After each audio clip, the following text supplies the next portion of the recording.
Welcome to the Sobriety Diaries, friend. My name is Nate. I am a grateful recovering alcoholic and sober coach. My addiction has shaped the person I am today and given me the ability and voice to help others, and I simply wouldn't be here without it. Recovery is possible. The Sobriety Diaries is a video podcast where we share powerful stories of recovery told by those who live them.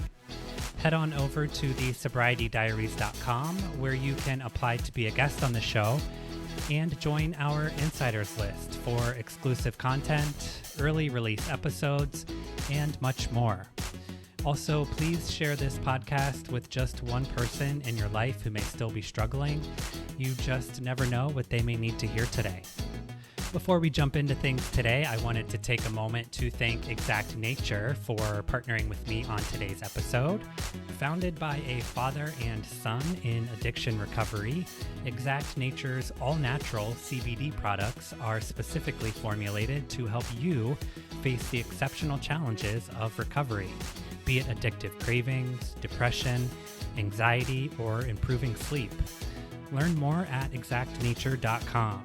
As a listener of the Sobriety Diaries, use the code TSD20 to receive 20% off of your order. exactnature.com. Happy Sober Day, friends. Thank you so much for downloading today's episode and spending part of your day with me here on the Sobriety Diaries. Today we are chatting with a fellow podcaster and author and survivor, as we will hear shortly. Eric and I connected through Instagram and really had a connection about how we were reaching our audience and what our message and our core values were. So we connected fairly quickly through one of his live videos, and the rest is history. We are trading interviews. I will be on his podcast next week, so make sure you check that out. But without any further ado, let's open the diary on Eric Rias. Eric Rias, thank you so much for making time for the Sobriety Diaries today, my friend. Such good energy coming from you. How are you? Yeah, I'm good. How are you? I'm doing well. I appreciate your time. I'm looking forward to hearing your story and seeing what we relate to on a recovery and sobriety level. So let's start by walking through your story together. So I'm a Queens, New York native. Yeah. And born in Staten Island. Two great parents, older brother, younger sister. But not until I got sober did I realize that I was molested at around 8 and groomed from 8 to about 12. So there was a feeling of discomfort that I felt that I couldn't acknowledge and put my finger on until I was an adult. But I'm working on my book right now and kind of going back through my life and just recall just being, it was like I was on fire, it was like the phrase that I use, like my skin didn't fit. It's like my skin didn't fit. It was like the sleeves were too long and the shoulders were too tight and the pants and it seemed like everybody's suit was working and like fitting well, and I was so uncomfortable. And then I went to school in a white neighborhood, and I was only, I can count the amount of Black people in my school on my hands, one hand. And so that led to like the feeling of discomfort as well. And some people had the experience of being like one out of many and feel very special. But I think my sexual trauma ingrained shame in me, and even to this day, embarrassment, shame, and rejection are highly triggering to me. So that was childhood. I started, drinking and using around 12 or 13.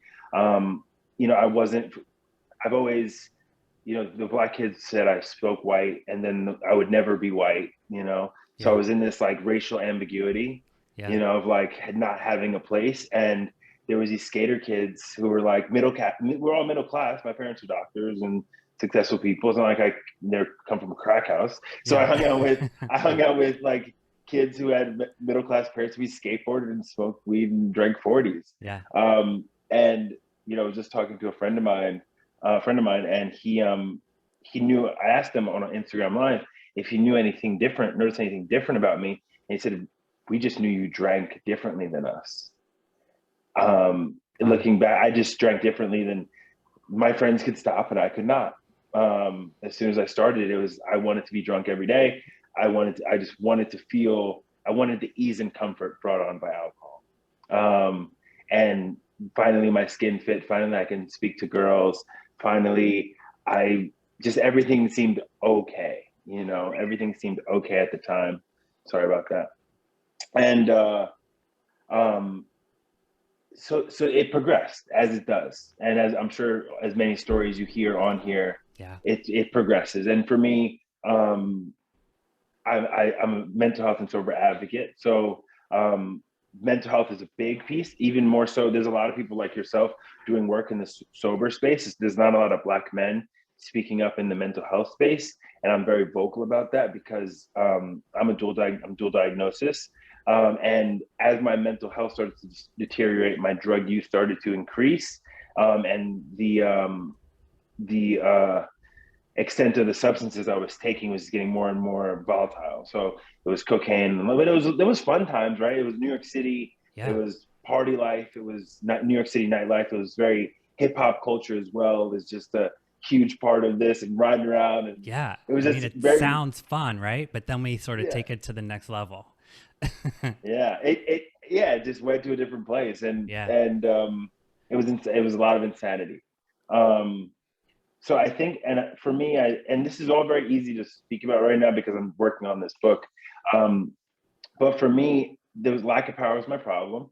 And I felt very powerless because I was made fun of for my race by the gang of white kids I hung out with.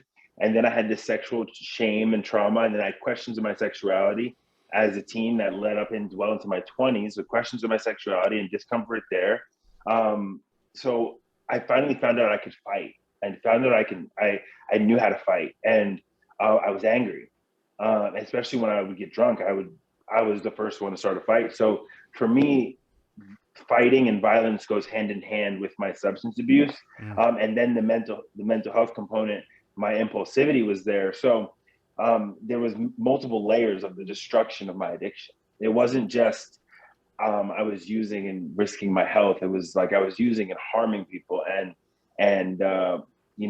fully embracing that lifestyle, selling drugs, doing drugs. And it progressed until about 19, and the opiate epidemic finally hit Queens, and people started dying. And, Oxycontin and in all of its various forms and milligrams became my drug of choice. And I talked about, I've been speaking about finding some peace, finding some quiet. My mind finally quieted down. My breathing finally slowed down, and with using opiates, and it progressed from there, and it went to a heroin addiction. And I did heroin from about 21 years old to 23, and I got sober at 23. And I'm 31 now, so been on this journey for a little bit of time. Do you want me to speak about what recoveries look like? I love to talk about what recovery looks like. Yes. Okay. There's a saying as a coach, because I've been in personal development. I consider 12-step personal development. I'm a 12-step guy. Yeah. Being in my industry, I do understand 12-step is not the only way to be sober, and sobriety doesn't look the same for everyone. So I especially now, the older I get and the more open-minded I become, I understand sobriety looks different and recovery looks different for so many people. Right. So I'm not strict on the 12-step, but what 12-step taught me was there was indicated steps to take, and that was personal development. And fitness was the same thing. Eat right every day, work out every day, and your life changes. 12 steps, do the 12 steps, next step, and your life changes. So true. And that's how everything in life is. That's how it is in business, how it is in podcasting. It just translates everywhere. Right.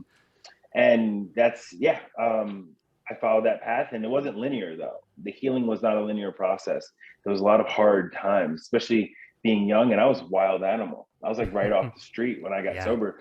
It took me 4 years to get my shit together, to really get my head. I call it smoked out the game. I was just like years of ecstasy, years of Yeah, right. cocaine, and then You like, stop doing the drugs, but you're left in this place. How do I interact with people? And how do yeah, I present myself as like not a crazy person now to society, right? exactly. And then the mental health piece, I realized I was like, oh, so I actually am mentally ill. Yeah. Yeah. And I try not to identify in that space anymore because I'm a different, I'm a different person. And it's just Sure. like, I try not to identify with maladies anymore. Right. The mental health piece became a component, and that's where like recovery really, that's where the recovery really was for me, was with the mental health. But then I earnestly did the 12 steps around 4.5 years sober, and had a spiritual experience, as many people talk about, Yeah. and became God conscious. And now I'm on this spiritual path that I've been living for the past, like, was it, almost 4 years. And My life is a purposeful life today. It's pretty cool, the stuff I get to do. I raised my son, had my Yeah. son in sobriety. He's never seen me loaded. Nice. Um, How old is he? he's 4. So he was born when I was 27. So he's in like kind So of like that fun age, right? Where they say anything and they're like funny. it's getting fun. It's Yeah. getting fun. Like Yeah. we just took a trip to New York, just he and I, to see my parents, and it wasn't a nightmare. Like like Yeah. from newborn to like 4, it's a nightmare to fly, and he's like Yeah. out of the nightmare stage. He was able to like chill on a 6-hour flight and like hang Cool. out. Yeah. So yeah. So I want to touch on a few things. And I think that, these are things that our listeners can benefit from, and perhaps some things that people still might be associating shame with. And if we can try to remove stigma from that, I think that that is, part of what I try to do. So starting with your sexual trauma, you had said that you didn't even realize it had happened. So Yeah. was that part of just blocking it out? Did you realize it Yeah. through therapy? How did it re-enter your life? When I was 25, because I first thing, I don't remember most of my childhood. Okay. Working on my book right now. My book comes out in the first quarter of next year. And looking back in my life, I just huge chunks of my childhood I don't remember. And then interviewing my family members for my book, childhood was so joyous for them, and it just was not for me. I just didn't feel well the entire I had very few happy memories as a child, Yeah. even though that's not the story. That's not the story, but that was my reality. But so I knew I didn't remember a lot from my childhood, but I remember this guy sending me porn and teaching me how to masturbate, Mm. and I just didn't think anything of it. I just thought, I Yeah. just didn't think Yeah. anything of it. And then I struggled with sex addiction in my recovery, in my sobriety. Yeah. Yeah. I was a hardcore sex addict, and starting to look back at that stuff, and like my sex conduct and my sex life in experience with sex, like when looking at the first time I watched porn ever, when was the first time I saw porn, when was the first time I interacted with anything sexually at all. And around 25 it came up, and I said to an ex-girlfriend, I was like, first of all, I was like, I have questions about my sexuality. I told her, and I've never been attracted to men in my entire, I've liked girls since I was a little boy, but this guy told me in my ear, he said, you're gay, you just don't know it yet. And I told my girlfriend at the time when I was 25 that I had questions, and that's when this thing like bubbled up. Got it. And I was like, and I've kind of acknowledged that it was there, and only more recently have I been really open about it, because I work with a sex addiction therapist, really, and now I'm really in sex addiction recovery. I'm very cognizant of my sexual conduct and my sexual ideals and what I want as an adult man. Yeah. Um, but it only came up until I was later in life, and I actually examined my sexual conduct. I see much more prevalence with sex addiction now, and people are willing to talk about it more now. And I think it's great. So I appreciate your willingness to talk about it today. Yeah. So how did your sobriety, how did it turn into this advocacy and this coaching that you are currently doing? it took a very natural progression, and I do the work out of science, right? And that's kind of the direction it's taken me. It's just next indicated step kind of thing. So it went from um, you know, uh, 12 step to then being a personal trainer. And I just knew I loved fitness and knew I wanted to help people. But I've always had a knack for connecting with clients, and they just love to speak to me. They just love to speak to me and share with me. And Yeah. I'm pretty flowy in both masculine and feminine, which is such an asset now, is Yeah. being able to function within both. So connecting with the women I would work with, they just loved having conversations. So I didn't realize that until now, coaching now, that I've been doing this for years. But it was fitness that I went through many phases as a fitness coach, sports nutrition license, joint mobility, and just became an expert. I tried to Yeah. become an expert in my field. And then that shifted into like health and wellness coaching, because now I had this well-rounded approach to fitness. And with health and wellness coaching, there's a lot more speaking. It's Yeah. less of the doing of personal training, and now of the coaching through the journey of health and wellness. So I started like walking alongside people through their health and wellness journey. And then it went into like, what am I seeing is blocking people with their health and wellness is their mindset. So then I Mm. started shifting people's perspective, Yeah. and really focusing on mindset, and became a focus, and it's kind of naturally progressed. And then it went to life coaching, and I just became like a general Yeah. life coach, and I was just helping people with their life. And then I got into sober work, got contracted with some sober service companies, and realized like I can function so well in this space. My first job was with an unmedicated schizophrenic young man, and I had lived with him. I got to live with him and see how, okay, what is it like to be in this space? And I was like, whoa, I'm grounded. I'm grounded. I almost had a plexiglass around me where I was unable to, I didn't take it on. And I was like, okay, this work is it for me. And and it just felt very purposeful. And I already live a recovery life, Yeah. everything I do is around that. It's just my entire life is that. So it was like, might as well work in the industry. But then the podcast started, and I started really speaking up about mental health.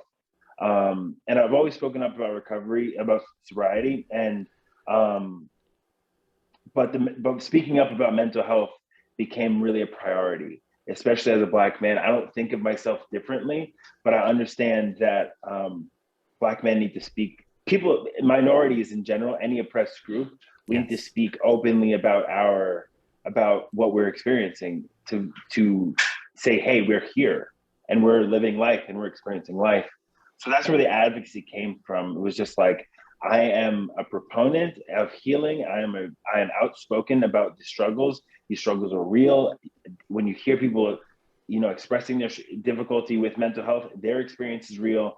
So that's kind of where my life's purpose is really, even more so than the coaching, more so than anything else. It's just being a voice for people, men and women, who are unheard in regards to their mental health experience and their sobriety. But there's so many of us speaking about sobriety, Yeah. but there's not. But the mental health piece, Right. people need to see people recover. Yeah.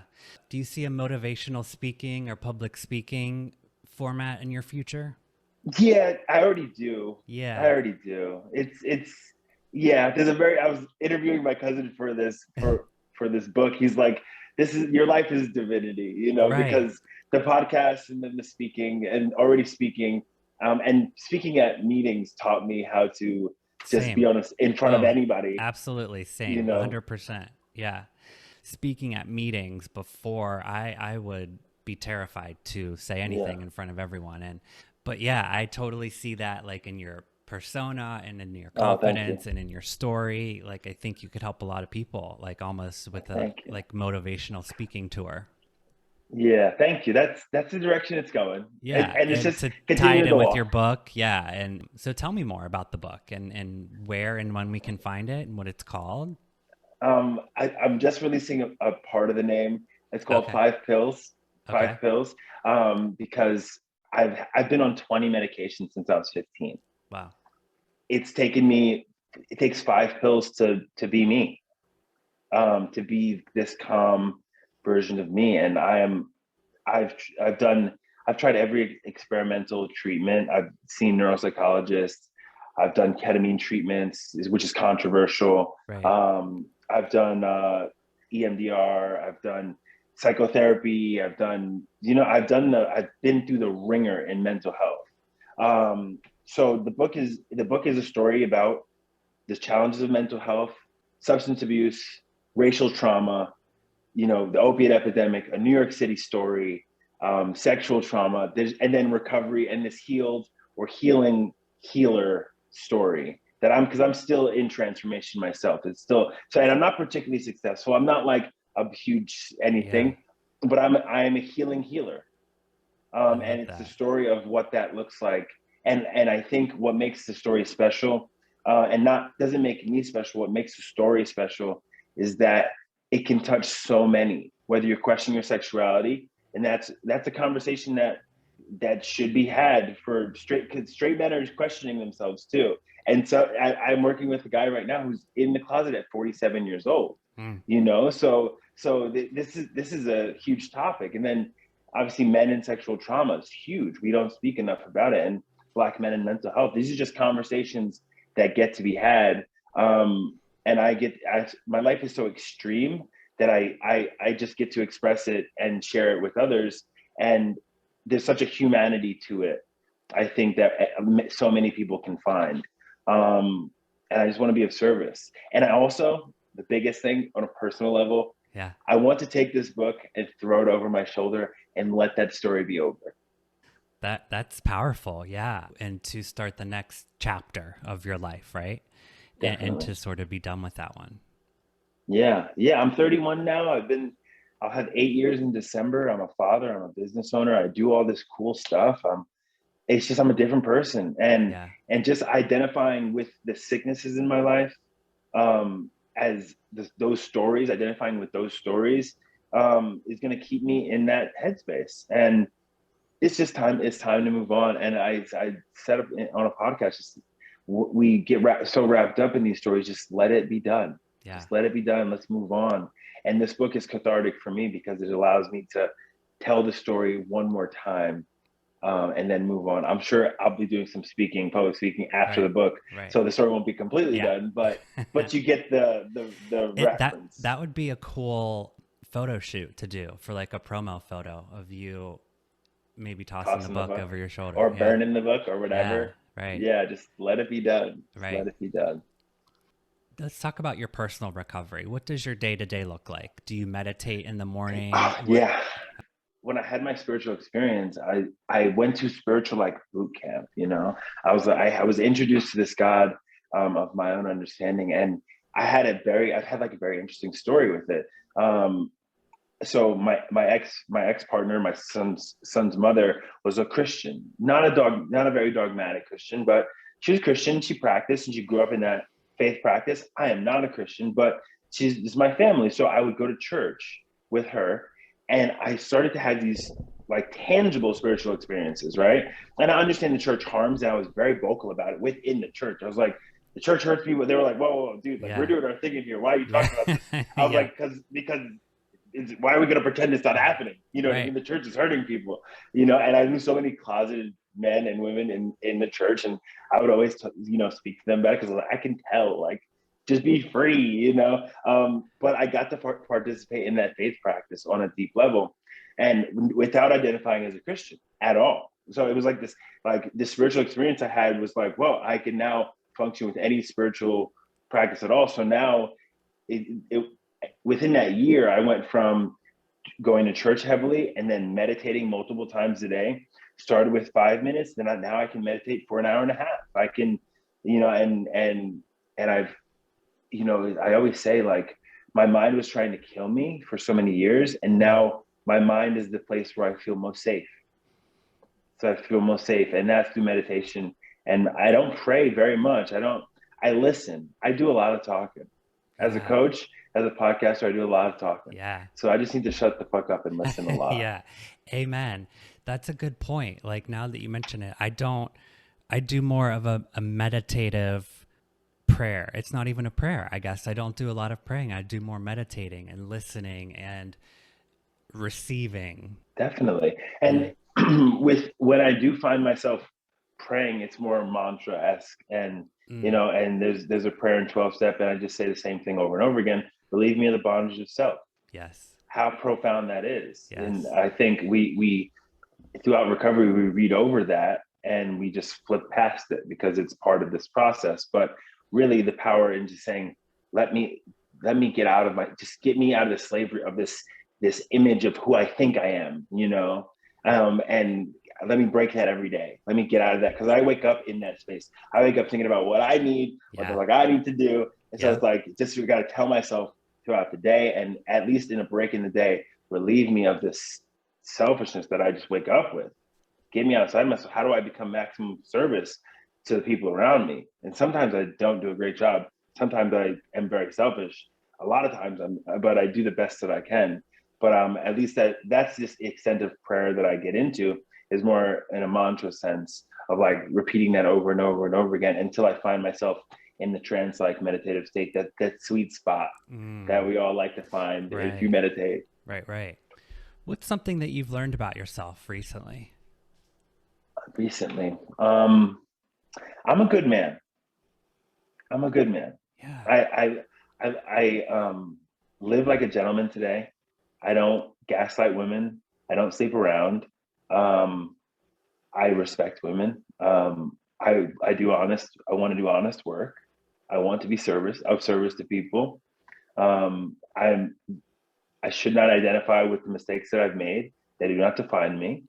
Um, I I get to choose who I be every day, and I choose to be a free, intimate, and powerful leader today. That's who I choose every day, and that's what I've learned over the last. I've been doing a leadership program over the last 5 months. It's really been so like I finally wept in recovery. I didn't weep in sobriety. It took me 7 years to weep, and Mm, I finally wept, and I just screamed at the top of my lungs, and I um, I danced for the first time in sobriety, and just that's I just learned that I'm a free man. I'm a free man. Yeah, I love that you mentioned it. There is a deep difference in sobriety and recovery, is there not? Just sober and not drinking yeah, when you're yeah. actually recovering. Yeah, I had 4 years. I had 4 years of. There was a suicide attempt in those 4 years. Mm, It's sober, stone cold sober. yeah. And I'm very open about suicidality and being a suicide survivor. And I speak very candidly about it. Because even a woman who has a very successful life was telling me, she's like, sometimes I don't want to live. You know, um, and you would never expect this CEO, this boss lady who has everything to say that. And you would like telling my story. The more and more I open up about my story over the years, people would just tell me, me too. Like sometimes I feel like I don't want to be here, and that without actual recovery, that's where my head goes. Mm, Without actual recovery, I don't want to be here. I don't even think about using anymore, really. That's not really like because I'd rather die than use, yeah. because I know my using isn't just destructive to me. I destroy other people's lives. Mm, That's the kind of addict I am. I'm not like isolate and be by myself. I'm like beat people up, like be mean to yes. people. There's a very outward expression because I simply want to be heard. It's unfiltered and untamed Dr. Jekyll, Mr. Hyde, and I become a bad, but anyway, there's a difference between recovery and sobriety. And recovery is daily action. Recovery is, I always say this, healing is a verb. Healing is an action word. Yes. And people say, like there's things to do in Yes. recovery. There's work And to put sobriety, in, there's right? work to put in. Yeah. And in sobriety, you can just hang out and not get loaded, but are you getting better as a human being? And I actually find myself I'm without substances in my body, I'm kind of worse. because it's not I'm doing all of it. It's not the drugs doing it. It's me. It's me like screwing Absolutely. people over. That's Eric. Absolutely. So without recovery, I'm just generally not that great of a great of a person. Yeah. And it's like we're not working on what drew us to the drugs or alcohol in the first place. At least for me, the drugs and alcohol kind of fixed them for a while until I took it to the next level. So without that numbing with the drugs and alcohol and or working on those character opportunities, I'm a worse person just being sober without working on things. Definitely. And I eventually you get loaded. Right. I got lucky. It was only by the grace of God that I didn't get loaded. Only by the grace of God, and only by the grace of God that I survived that attempt at the time. So my story is I'm very fortunate to have made it through that. But it made it so I have such a love for the whole entire recovery process, and I don't play small with my recovery. I identify in that space as a recovered person always. I try not to go back to that. It's like morning, wake up, workout, work, call people in recovery, live with people in recovery, spend all of my time with people in recovery. I just have to live that life, it just keeps me sane, What do you hope that people take away from you by hearing you today on the podcast? That it'll be okay. It'll be okay. And that's it. That's all, on a number of podcasts, people have asked me, like, what would you tell yourself, or what's your main message to people? Yeah. You're going to be okay.